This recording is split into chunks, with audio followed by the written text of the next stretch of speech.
Professor Gunaratne, always a pleasure to talk to you. Thank you for joining us and taking the time on the program. We now move over to North America, where the US Department of Defense says 2 Venezuelan military aircraft have flown near to a US Navy destroyer in the Caribbean. Earlier, there were reports of a US strike on a Venezuelan vessel that killed 11 people, allegedly carrying illegal narcotics and linked to a drug cartel President Trump designates as a terrorist organization. The Pentagon calls the flyover a highly provocative move designed to interfere with US counter-narco operations. Secretary of State Marco Rubio has made a statement, and he said that the US will take action against foreign crime groups if needed, and announces the designation of 2 Ecuadorian gangs, Los Lobos and Los Charnoos, as foreign terrorist organizations. Washington also provides $13.5 million in security and aid and $6 million in drone support to help Ecuador crack down on drug trafficking. Ecuador's President Daniel Noboa calls his clampdown a war and seeks foreign military support, and also pleads for US and European armies to join the fight. The US sanctions allow targeting assets and sharing intelligence to take potentially lethal actions against groups, while violence in Ecuador remains high and drives migration towards the US. We are now joined by Spencer Critchley. He is a communication strategist and he joins us live from California. Spencer, thank you very much for taking the time and joining us here on NewsX World.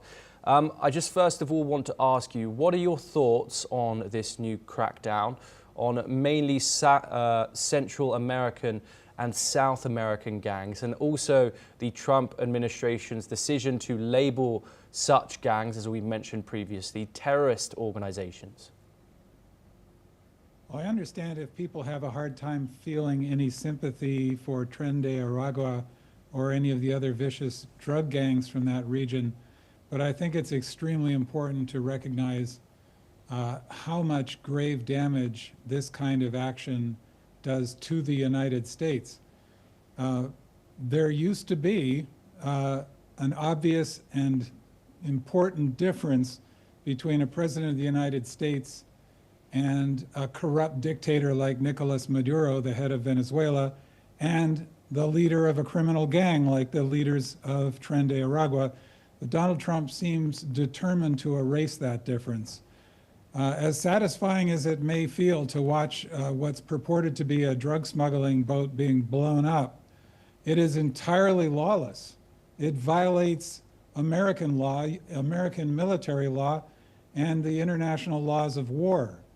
And much as Trump likes to beat his chest the way people with no experience in war who like to puff themselves up so frequently do, and Secretary of State Marco Rubio, as much as he likes to faithfully echo whatever Trump is doing, this actually makes the United States look weak and actually be weaker, because the greatest part of American strength comes from its international reputation as a democracy under the rule of law, one with, until recently, allies all over the world who believed in and trusted in American values even when America went astray. All of that is being torn down by the Trump administration. Spencer, how far do you see this going? It was quite provocative statements from the Secretary of State there, Marco Rubio, in regards to the action, the future action that the Trump administration is going to take when it comes to these gangs. Also, we've seen tensions rise with 2 reported Venezuelan jets fly near that destroyer. What are your thoughts on how the future, what the future might hold in regards to this new foreign policy when it comes to these gangs and South America in general? Well, first of all, Secretary of State Rubio is a particularly pathetic example of a hollow man.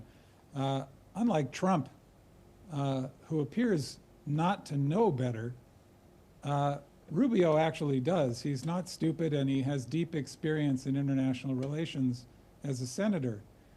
So he's a man who has completely sold out whatever values he claimed to have before, and is willing to not only behave immorally, but stupidly, out of apparently nothing but personal ambition.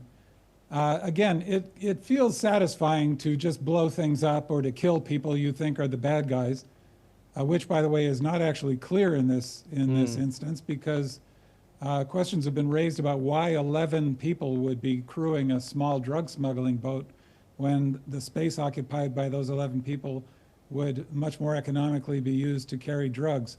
You know, God forbid these were actually migrants who got blown up. And we can't know that because this was essentially just an assassination, which once again violates the laws of war.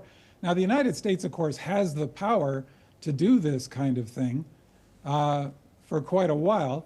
But every time something like this happens, as I say, it weakens the United States in terms of its reputation and in terms of its international alliances, and builds over time ever greater resistance to the United States.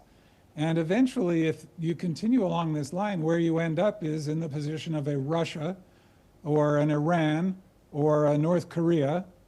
The best case would be China, where you're enormously powerful but have almost no friends in the world. And all of those countries are led by dictators who Trump fervently admires. And so I think, unfortunately, that does seem to be his goal. Yes, Spencer, thank you. Do stay with us. Fascinating situation unfurling there. We now stay